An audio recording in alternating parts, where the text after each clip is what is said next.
Welcome back to all our listeners. It's that time of the week again, where we discuss all things FPL on the First 45 podcast, brought to you by Craig and Darren.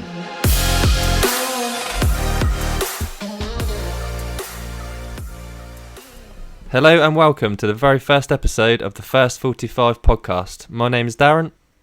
And my name is Craig, and I think we should probably just talk about ourselves very briefly here, Dad, just so that the people listening know who we are. Yep. We've known each other for about 11 years, is that right? Yeah, that sounds about right. 11 years, yep. Yeah. Well, and you'd think, I guess, some might think that we're perhaps uni friends or something like that, knowing our ages, but actually we were introduced via my best friend Nathan, who set up a fantasy Premier League in 2011. And I believe there was prizes, as there always has been. And at the time, I think it was just us three plus a couple of others. Is that right? Yeah, I think it was 5 or 6 of us, right, in the league? Yeah, about that, wasn't it? It was just a close group of friends at the time, and obviously it's grown quite a lot since. And actually, to be honest, in that time, my rivalry with Darren has grown exponentially. He's an absolute swine to beat, to be honest. He's got some fantastic ranks. You are a pain, my friend. Yours aren't too bad yourself, mate, to be fair. Yeah, I dabble, mate. I dabble, but unfortunately, I'm always chasing your tail. Anyway, just about me. I'm in my mid-30s. I live on the outskirts of London. I was born in Southampton, and for the last 4 years, I've played the role of online content editor for fantasyfootballfix.com.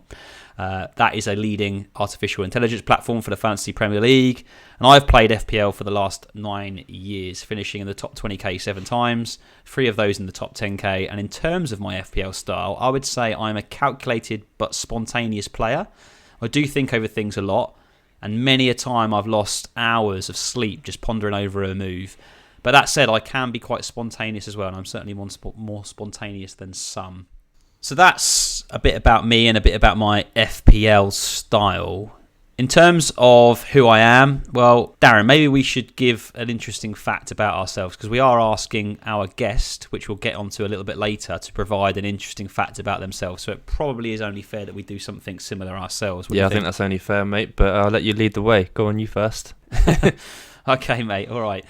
Straight under the bus. I worked at Pinewood Studios at one point, so I worked briefly alongside Daniel Craig on the Casino Royale set, and also, interestingly enough, I also did caddy at the Masters golf tournament. So there you go. You've got 2 for the price of one, mate. 2 minutes in, he's dropped Daniel Craig in there. Name dropped. Boom. Oh dear, yeah. Well, how do I follow that? You try and top it, my friend. That? No, that's really cool, mate. That's cool. I've got to try and beat you at something, mate. FPL I'm struggling with, so. Well, I can't live with you there, mate. But I guess a little known fact about me, particularly within the FPL community, I guess, is that me and my girlfriend are expecting identical twin girls in May. So yeah, I'm making the most of my free time for FPL whilst I still can. Nice. And yeah, boy golly, you will have to, mate. Yeah, absolutely. Once you've got children, that's it. It's very difficult to manage your own time. You'll probably even hear mine screaming in the background shortly, because it's coming up to bath time. So hopefully the listeners don't hear all that. We've got to go with it. Absolutely. To be honest, I actually think you're hiding one there, mate, because I think you have got a good one. Oh yeah. I know you're from Southampton. I know we're both Southampton fans, but there's a rumour going around within our friendship circle, isn't there? And it comes out quite a lot that we believe that you're actually a closet Liverpool fan. You bastard. Right.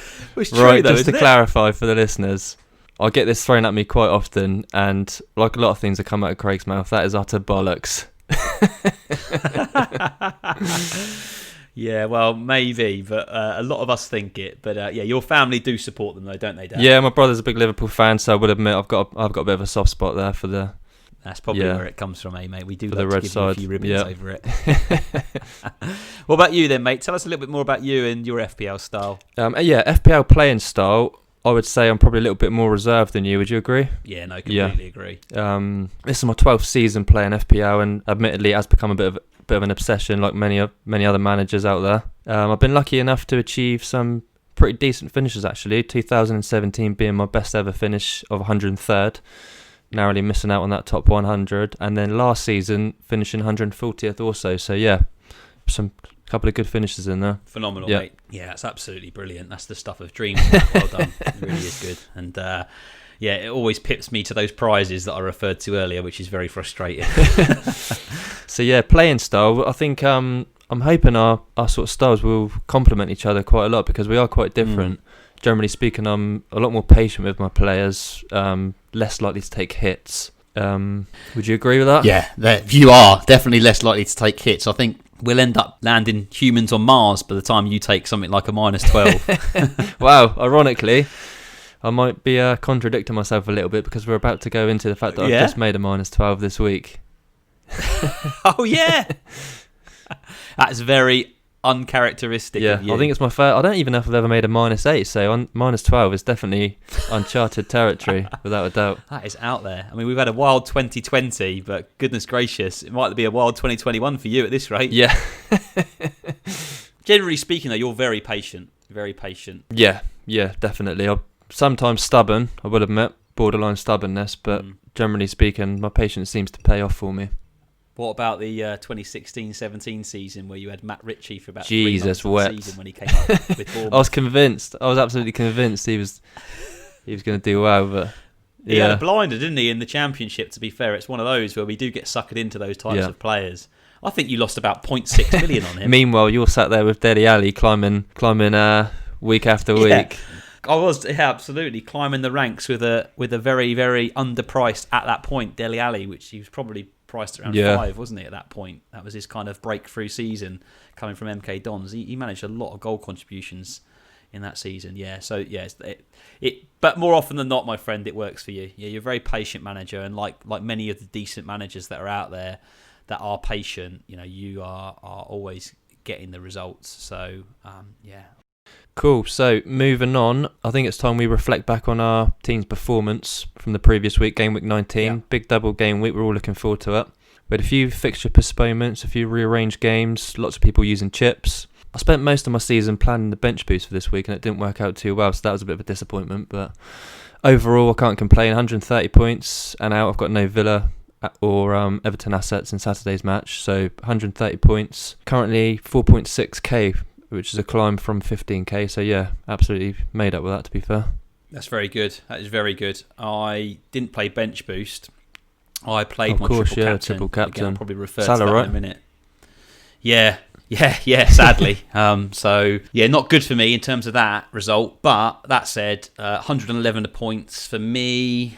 So not too bad. And I've still got Martinez to play tomorrow. So I'm fingers crossed. I'm hoping for some points there. What about your best player, mate? So best player, I've gone for Ruben Diaz.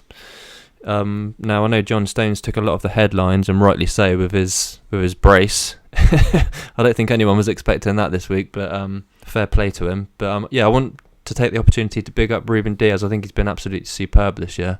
I've owned him for most of the season, and he's completely transformed City, hasn't he? That defence is looking solid. I mean, 2 goals conceded in the last 10 matches. Absolutely superb.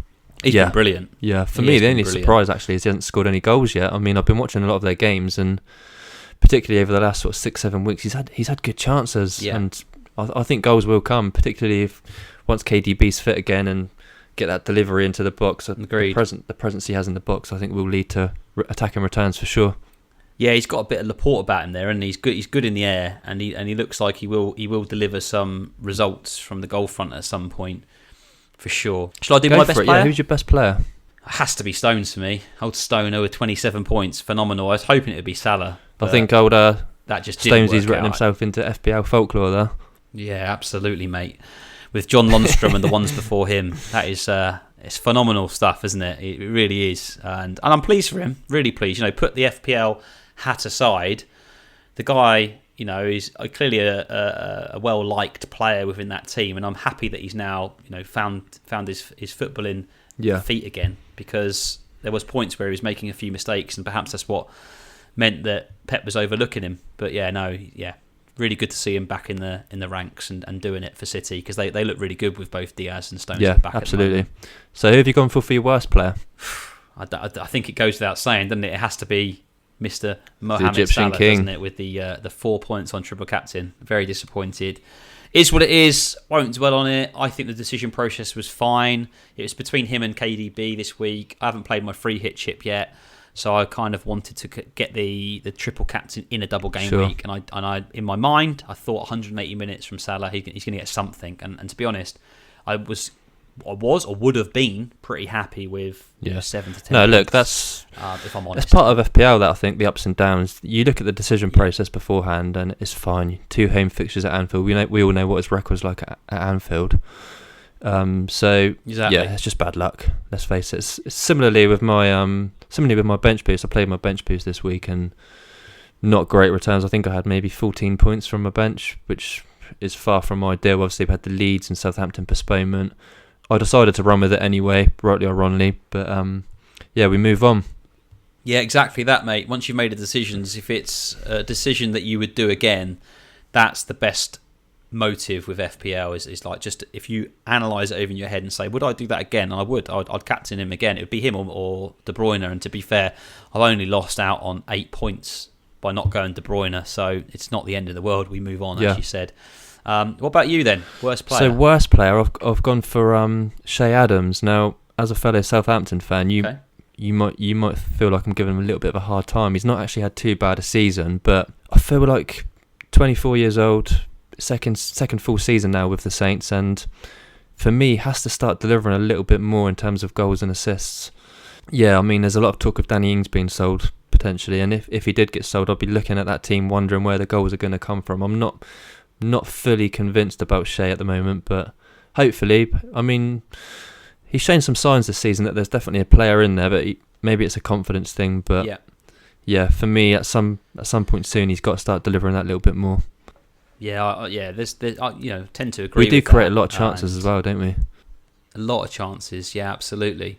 I think for his price point, he's doing well, and I think that's perhaps what may be swaying you a little bit, is the fact that there are other options around that price bracket. Not always, not in every FPL season do we get forwards around that sort of 6 million price point that are delivering, but I guess there are quite a few now, with Antonio, Bamford, Watkins, Shea, there's, even Barnes and Wood potentially after last night's escapades. But who knows? Who knows what to think there in terms of that. And in terms of your rank move and your points, what did you get? So 130 points all out, and a rank rise so far from 15k to 4.6k. So decent climb up the rankings there. And yourself? Yeah, really good, mate. Well done. Yeah, 278k before the week and moved to 158k as it stands. So, can't complain at all, good mate. Stuff, good stuff. That, and looking forward to next week. Any early plans? Any transfers in mind? I'm probably going to do a luxury move, if I'm honest. I'm probably going to move out Brewster. Not necessarily need to, really, particularly with KDB being injured. Most people will be saying, well, why aren't you doing something there? But to be honest, I'm thinking KDB will move likely to Son for me. And, while Son could definitely do a job against Liverpool at the moment, and maybe I might go there, I'm inclined to basically get rid of Brewster and then maybe play another £6 million forward this week, and then maybe do the Son move the week after when Spurs have a so you've got the funds fixture. To go straight from Brewster to the likes of Watkins.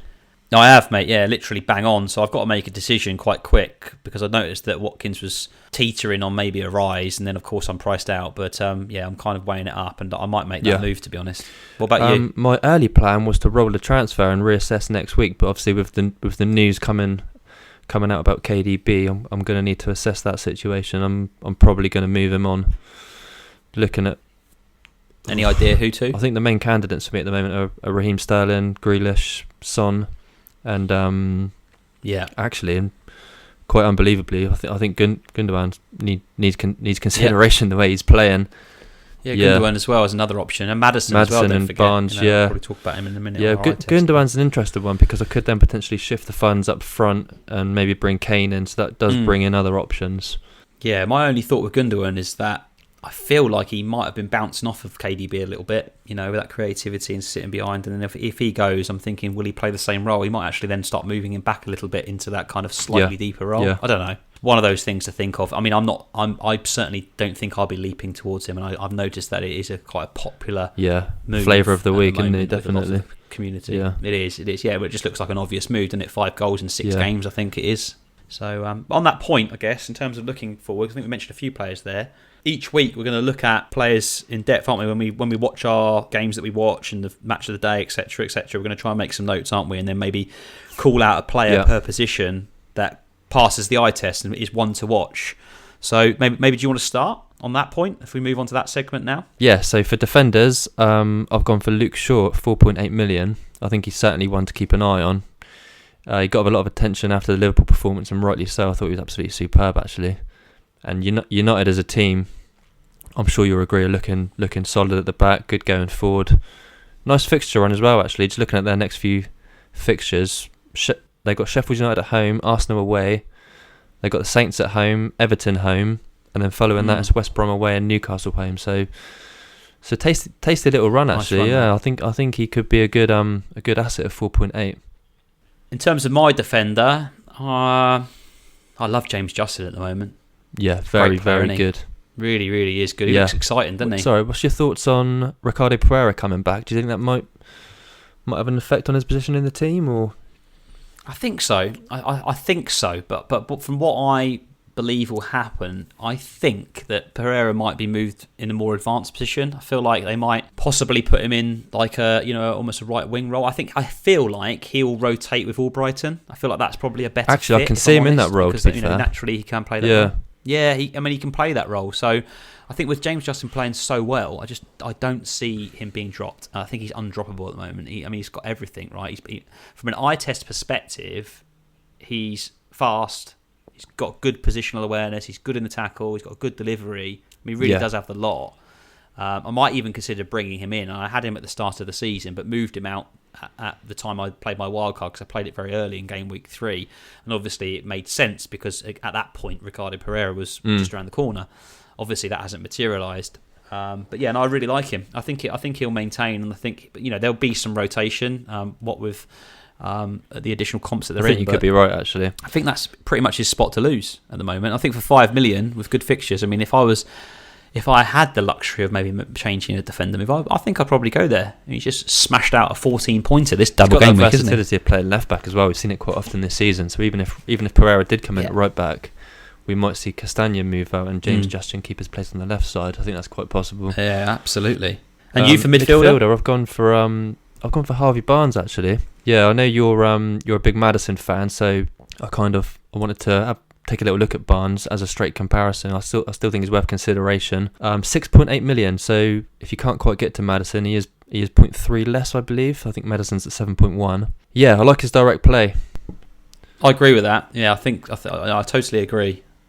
Barnes is much more, or feels more direct, a bit more selfish, a bit more Salah-esque, isn't he? Yeah, definitely. More likely to get into the box, more likely to take shots on goal. Whereas Maddison, I always associate him with kind of the build-up play and maybe getting the assist before the assist. Although I'm sure, as you're about to come into, we might see a little bit of a change of dynamics for him. Quite possibly, yeah. And I for me, as you just said, obviously from my midfielder position, I've gone for Maddison this week. So I feel like he's knuckling down now. And we saw it, didn't we, with his interview? We both obviously posted a comment on that in our WhatsApp group about how well he came across in that post-Chelsea interview. And he scored for the 3rd game in a row. And he references in the interview Frank Lampard and the fact that he's been called out by Carragher and that he hasn't got the numbers and he needs to improve on his game, and he's trying to make those darting runs into the box like what Frank Lampard is well known for. It's one of those ones I would consider. If I just want to get Brewster out, I'm kind of a bit fed up with having him, and he basically kind of almost an unplaying player for me. Again, it is a bit luxury. I could just carry on. I don't really need to. I could just look at KDB this week, but I'm unsure with KDB. I want to wait on that, and to be honest, my preferred probably would be Heung-min Son, to be honest. Where a bit more explosive perhaps, and I can trust him. I feel a little bit more, and I want Spurs coverage. But if it wasn't for him, I'd probably go James just on Maddison there. I think his goal against Chelsea that's the encouraging thing really there. It's the sort of goal I wouldn't normally associate him with, where the ball comes over the top and he's kind of running on the end of it. When he popped up in that position, I kind of had to double take to check it was him. I was really surprised, but as I said previously, he's more of a player you associate with the build-up and sitting deep and dictating play. But if he can continue making them runs past the forward and getting into goal-scoring areas, I think he's going to be a very good asset at 7.1 for sure. Yeah, I agree. Definitely one to watch as part of this segment for sure. And for forward, mate, what are you thinking there? For forwards, I've gone for Ollie Watkins. Antonio's probably the standout player, so I wanted to go a little bit off the cuff here. Antonio, to be honest with you, he's so dangerous, isn't he? I mean, if you're looking for a mid-price forward, I think he's your man. But Ollie Watkins, in terms of one to keep an eye on, absolutely. I think Villa are a very good side. They create a lot of very good chances for him. And actually, they've still got a couple of games in hand after this Saturday's match. So if you already played your second wildcard in particular, I think Villa assets you could do well with. Yeah, no, I do agree with that. Probably my likely move, to be honest, this week, wanting to get Brewster out and then having going back to the sort of 3-4-3 formation potentially. So for me, I completely agree with that. Mine's actually Mikel Antonio. I own him. I think you own him too, right? Yeah, he's so dangerous. I mean, he just if looked he can brilliant, stay didn't he? fit, I mean, he's going to get a lot. So of goals. dangerous, and again, he didn't even have. I think he actually only had 3 shots on target in the last few games. Yeah, he's got 3 shots on target, 3 goals, I believe. Yeah, sure, he might not get heaps of opportunities, and he's obviously scored 2 goals in the last 2 games. Mopping up the bonus a bit. Danny Ings-esque there, he gets the goal and he gets the bonus because of the style of his play. It obviously suits the FPL bonus system. But actually, in those 2 games, he only had 3 shots on target. Wow, yeah, very clinical. Yeah, and I think that's what Moyes is asking of him. I've heard, again with Haller being gone, they're going to look to Antonio to be that talisman for the club. So for me, if you don't own him, he's an absolute transfer without a doubt for me.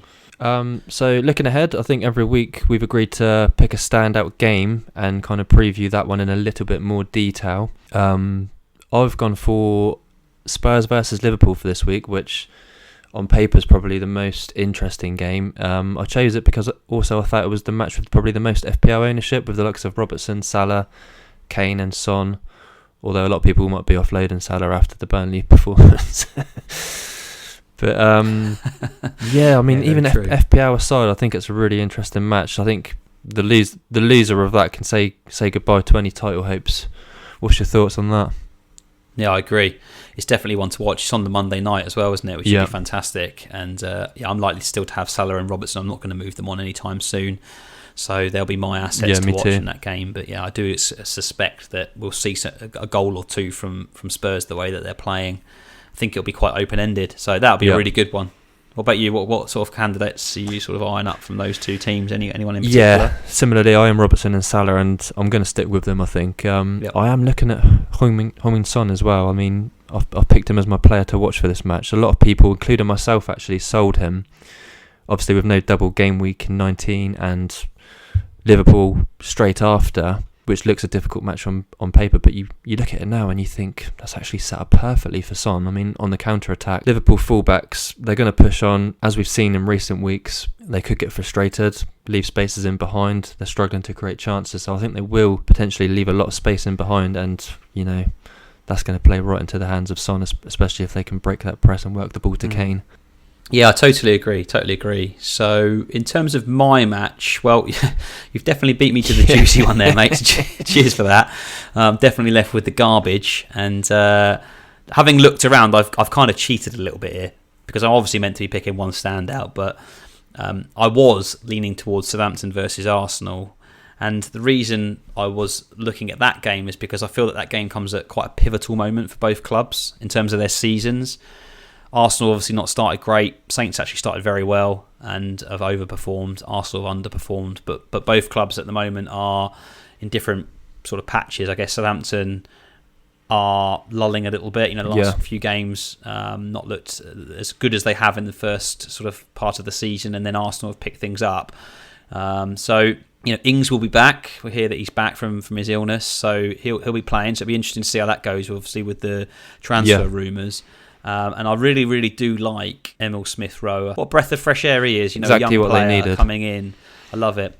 Reminds me of when Jack Wilshere burst onto the scene a little bit, where he just came in and he was, it was like everyone was excited at Arsenal again, thinking that he was the kind of replacement for, I think it might have been Cesc Fabregas at the time, or maybe he even played with him. But yeah, it looked at the time that he was going to be the their new creative spark. And I get that sort of vibe and feeling from Emil Smith-Rowe as well. He's 4 assists in his last 5. 4.5 as well, right? I mean, yeah, it's ridiculous. I mean, again, it's another one of those where it's an absolute perfect pick.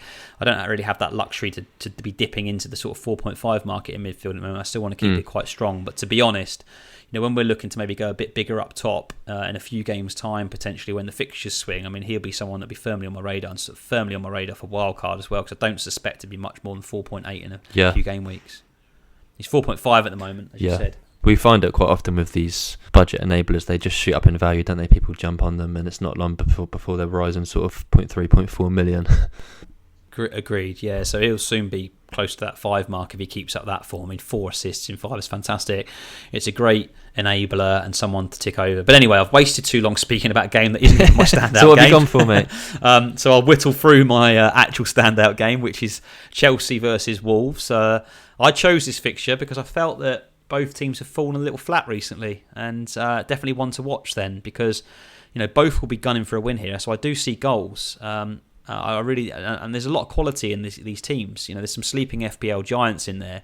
Off the top of my head, I can think of Chilwell, James, Pulisic, Ziyech, Werner from Chelsea. I mean, again, these are top players. Werner's become a bit of a meme, isn't he, online in terms of the fact that he keeps missing. But again, what a player he is. I mean, we've seen it. He's proven in the German league, and people can call it a farmers league, whatever they want to call it, and kind of be negative towards it, but it's a top league, and he's shown what he can do there. There's definitely a player, and I do think that he'll come good at some point, for sure, absolutely. And then you've got Wolves. I mean, again, maybe they've not got so many FPL assets as they once had, obviously with Jimenez's injury, which is obviously quite sad. But again, they're still have been, and maybe not so much recently with the West Brom result where they conceded 3 goals, but they're still a defensively solid outfit. It just obviously seems to have gone by the wayside a little bit at the moment. So I'm still interested in them to see what can they do, what can they bring. Will I be investing again anytime soon? Because I do like Pedro Neto and Podence as well. I think those players, for the price that they're great. They're very exciting, and they will be getting some returns.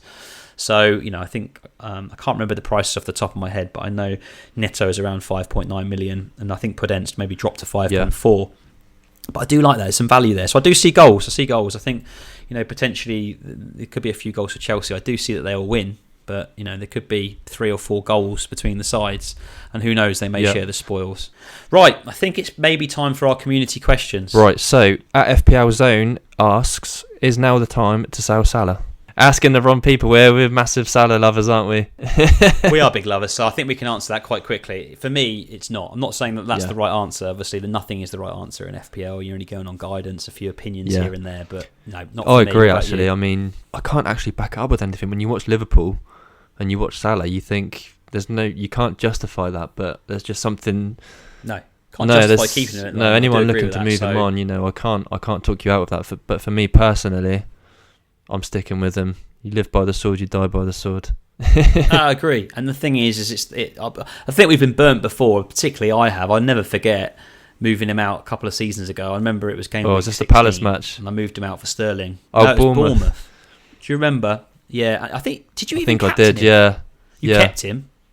I feel like you captained him. He scored a hat-trick. Yeah. And I think you were one of the few people that captained him. I mean, there was few people that kept him, let alone captained him. Do you know what? So this could actually be another one of their moments. I mean, you look ahead at their fixtures, looking at game week 21 and 22.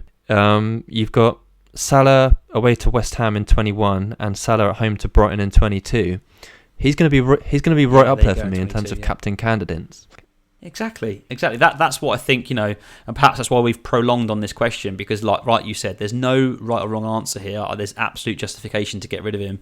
There's better value. I mean, even if you move to someone like Maddison and Barnes and pocketed 5 million at the moment, they're better, they're in form, the team's playing well. I get it.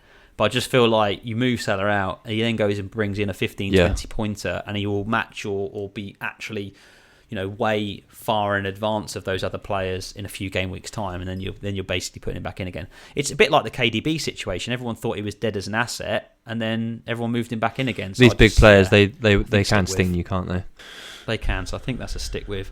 Right, what have we got next? Okay, Matt Halliday asks, which teams would you target if looking to save the wild card until after game week 26? So looking at the short-term fixtures in that case, I think we've got to look at United, haven't we? In terms of 4-man fixtures. I agree with probably that. the main candidates there. As I said earlier, Luke Shaw, Bruno Fernandes if you don't own him, Rashford. Pogba's actually an interesting one, the way he's performing. Yeah. Martial, not for me. I think there's a little bit of a risk there now with Cavani coming into the side and scoring a goal, and he looked decent actually. Yeah, he looked very good. I mean, he looked literally unbelievable. I was watching him really closely because I own him in our little draft league that we did. I managed to pick him up, which was quite nice because, yeah, it's absolutely dire straits, isn't it, trying to pick up. You do well to pick up anyone half decent in the old draft, don't you? It's not ideal. There's some pretty ropey players left in there, and I managed to get him. And again, it was probably because I think one of our friends dropped him. I think it might have even been Nathan who set up the original league for us all. I think he dropped him, again because he probably was getting rotated too much. But I think he's really earning his stripes. Looking at him, he's just such a complete forward. I watched him closely in the Fulham game, and his running on and off the ball is unbelievable. He drives forward, he makes some good passes, and his movement was exceptional for that chance where Fernandes whipped one in. Yeah, albeit he could have maybe done a little bit better with a header, but it was a very good save from Areola. Yeah, and the movement was absolutely top draw. It's what you would expect from, Europe's top forwards. You watch someone like Lewandowski, it's exactly the type of thing that he does. And of course, I'm not putting them together here. I'm just merely saying that those top world-class forwards look like that. He was brilliant. Do a quick fire blitz through some of these questions because I think the 45-minute podcast is going to quickly turn into the 90-minute podcast at this. We're going to get maybe injury time at the moment. We have 15 minutes added on. Right, so Fady Emil asks, when is the best time to use bench boost and triple captain if you haven't already? I think it looks like bench boost for game week 26 for me, in the double game week. And obviously I've already used triple captain, but if I didn't, I would potentially hope that there would be another double at some point. There will be. There'll probably be a small double, won't there, to sort of catch up with some of the games. I think that one's very circumstantial depending on what chips you have left, isn't it? Yeah, it is. It's very circumstantial. I think bench boost is if you've got it still, obviously game week 26 seems to be the way forward, and you've obviously still got wild card, hopefully that second one, so that looks good for me. Okay. And Archit Manuja asks, this is a big question, Chelsea have some really good fixtures coming up, game week 20 to 23, but their players seem really down on confidence. Who knows how long Lampard will be there? Thoughts on acquiring Chelsea defenders? Worth the risk for those 4 game weeks? Interesting. What do you think, Darren? Personally, I've got no interest in Chelsea assets right now. I think Lampard's in big trouble there, mate. I really do. Yeah. I mean, as we said earlier, the talent they've got and the way they're performing, it's something's not right there. If I was to look at anyone, it'd probably be Reece James at 5 million. And I think, actually, if you own him, it's absolutely fine to hold on to him. But outside of him, no, not for me. So, FPL Flagged asks, I have a lot of value in my bench now, and I'm normally not a fan of that. He's got a lot of squad players, the likes of Rafinha, Souček, Dyer, Soufal, and McCarthy. And he says, now COVID cases seem to be reducing, and therefore less risk of games being called off. Would you take hits to balance value for 12 to 13 players? No, I mean, at the moment, I still think it's unknown. I don't think we can say the COVID cases are going down personally. What do you think about that? I don't really know what you'd base that on. Of course, we're going to start seeing things improving, aren't we? In time heals everything, and we're getting there, I assume. And I mean, every day that goes by, we'll probably be getting closer to a better period. But at the moment, everything still seems up in the air. There's still been quite a few postponements up to this point, even just like a week and a half ago. So I would definitely be keeping my bench options open at the moment, and that's probably why I'm looking to move Brewster to a Watkins to almost have like a full-fledged bench. If I move Brewster to Watkins this week, I will have Dallas on the bench, which is away at Newcastle. Pretty good fixture. I mean, I'm going to have a headache, basically. I mean, he may come in for KDB. I mean, he almost certainly will come in for KDB because he's not playing. So, okay, Dallas plays. But then I would have KDB then maybe fall into the bench. But I've got Souček playing away at Palace. And again, he's the type of player you don't really want to be benching because he can prop up with a nice haul. And then I've got Mitchell at home to West Ham. Now, I own Antonio, so maybe that's an easier decision. But there you go. There's some players there. I mean, I would, again, if I was struggling a bit, I would actually consider playing Mitchell at home to West Ham. Good options. I think the answer there is, from my side, is try and keep it as strong as possible. At least have 2 players. Final question comes from our friend Utkush from FPL Wire. He asked Craig, why did the chicken cross the street?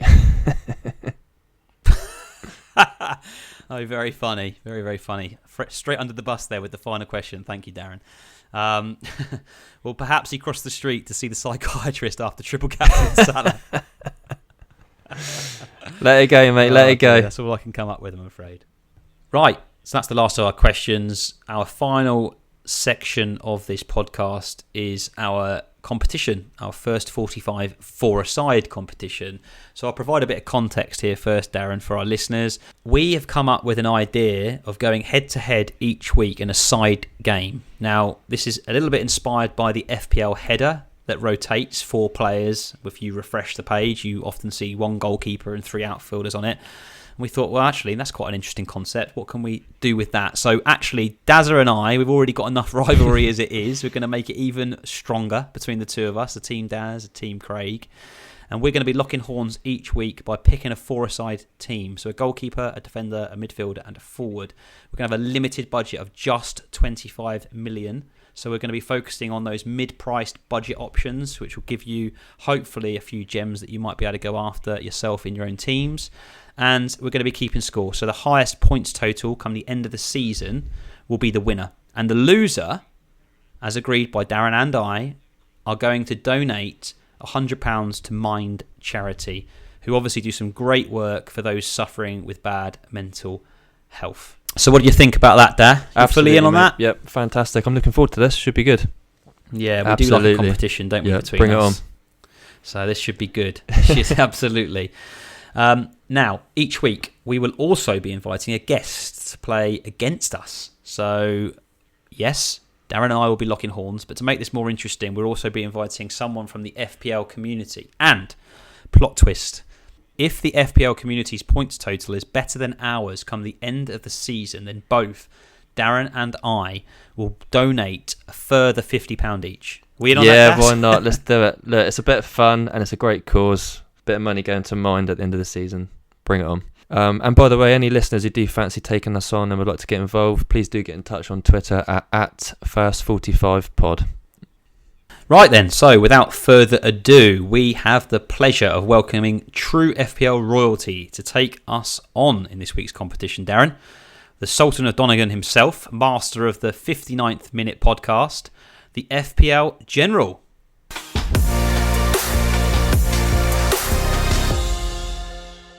Hi folks, Mark McGettigan here, better known these days as FPL General.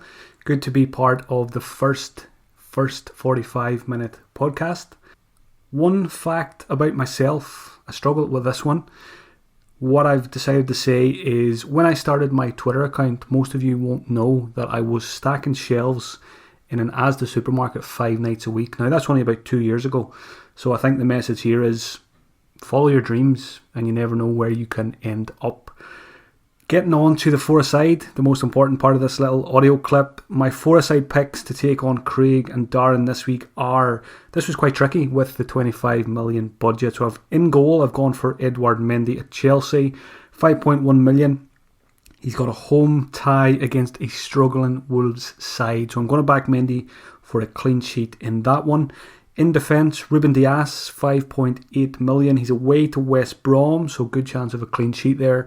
And hopefully it's his turn to get on the score sheet after John Stones' heroics in the double game week. In midfield, Harvey Barnes, 6.8 million. This was my last pick, so I only had about 7 million to spend. So I've gone for Harvey Barnes. He's got Everton away. Not a great fixture, but himself and Leicester have been in pretty good form recently. Barnes has been getting 90 minutes more often these days as well, so I'm going to back him. Hopefully Darren or Craig won't pick Harvey Barnes and he'll be my differential in this one. Up front, Patrick Bamford, 6.7 million. This is a fixtures pick rather than a form pick. Leeds play Newcastle and I expect a reaction after a very poor performance against Brighton in GW19. So Bamford 6.7. Hopefully he'll be back amongst the goals in GW20. Overall, those four guys, Mendy, Dias, Barnes and Bamford, they came in at 24.4 million. So well under budget, and I'm looking forward to taking victory in the first game week of this competition. Best of luck to you guys with the new podcast.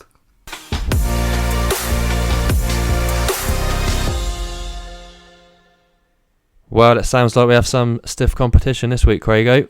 Some good picks in there. Yeah, I have to agree. Definitely, really tough. We've definitely got our work cut out this week for sure. Do you want to kick us off? What were your picks? So, goalkeeper, I've gone for David De Gea, 5.3. Home fixture against Sheffield United. I think that's probably the standout fixture in terms of clean sheet potential. So I've gone for De Gea in goal. Defender, John Stones, 5.1. Again, as we spoke earlier, Man City looking really good defensively. There's a good chance for clean sheets there. Midfielder, I've gone for Paul Pogba, 7.7. And actually, when I put my four-side team together, I looked at Pogba as a bit of a punt, but actually, I think within the community now, he's kind of being seen as a genuine FPL option the way he's performing. And forwards, Mikel Antonio at 6.3 away to Palace. And that brings my team to a total of 24.4 million, so a little bit left in the bank. Nice. So for me, I've gone for the same goalkeeper as you, interestingly. I see the Sheffield United fixture as one of those ones where you can target at the moment, particularly when they're coming away from home. They're not exactly the most free-flowing team in terms of getting goals. So I see a clean sheet there. Defender, I've gone for Cancelo, 5.8. Now, obviously, away at West Brom. Had a little rest, obviously, in the game that had just gone. So I do see that there could be some points coming there soon as well. He obviously cracked it against the post in the last game as well. Midfielder, I've gone for Grealish. Now, obviously, Grealish hasn't even played yet because they're playing again tomorrow. We're recording again on a Friday, so fingers crossed he keeps himself fit. But I do fancy a double-digit haul from Jackie Ladd this week. It's brewing. I can see it. It's coming. You know, he's always in the right spot creating for his team, isn't he? He just needs slightly better finishes around him.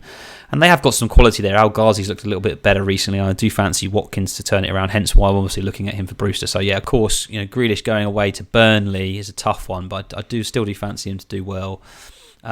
Forward, I've gone for Adams. Interestingly enough, your bad player of the week, your Interesting. worst player, you said, which is why I was remaining quite tight-lipped. I was thinking, gosh, have I made the right decision here, going against someone that's finished in the top couple of hundred in the last few seasons? So, as discussed earlier, I think these two teams need it right at the moment. They both need a result, Southampton and Arsenal. So it's going to be hopefully a great game, plenty of goals, and if there's plenty of goals, you know, you'd expect the forwards to get involved. So fingers crossed. And the total for my team comes in at 24.8 million. So again, a couple of pieces of loose change for me too. Cool. Well, it's been an absolute pleasure. Yep, I've enjoyed that. Really enjoyed that first episode. And Darren, we'll be keeping this information up to date each week and letting the community know where we're at in terms of our rivalry, but also how the community are getting on against us each week by posting the information on our Twitter handle at First45Pod. Absolutely, all the information will be out there, and I'm looking forward to it. Yeah, I am too, mate. It's been really good podding with you, mate. Really enjoyed that. Yeah, me too. Superb, mate. And a little shout out for our good pal Joe for doing the editing and technicals. I think we'd have been left with about 2 hours of me and you rambling on otherwise. Yeah, we would have been right up the creek, wouldn't we, without Joe? So big shout out to him. And you can follow him on Twitter as well, at Joe_Lineker, who is helping us out. Plays a bit of FPL himself and loves a bet. Yeah. And might be able to give you some betting advice looking at that Twitter page.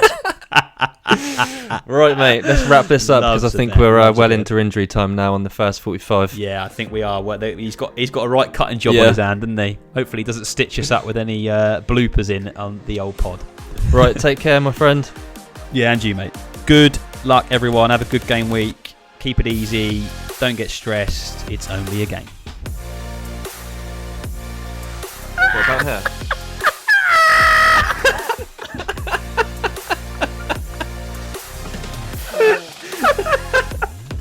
I had to come back in when you spat to where you started.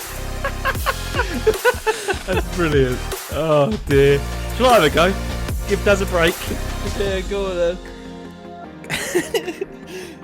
Right, hang on then. Let's have a go. Right, this is at the quarter. I'm going to max it up. Testing 1 2. Test 1 2. Testing 1 2. Testing 1 2. Testing 1 2. Oh my god. I've not recorded. No. Fuck. You are joking me. I'm not joking.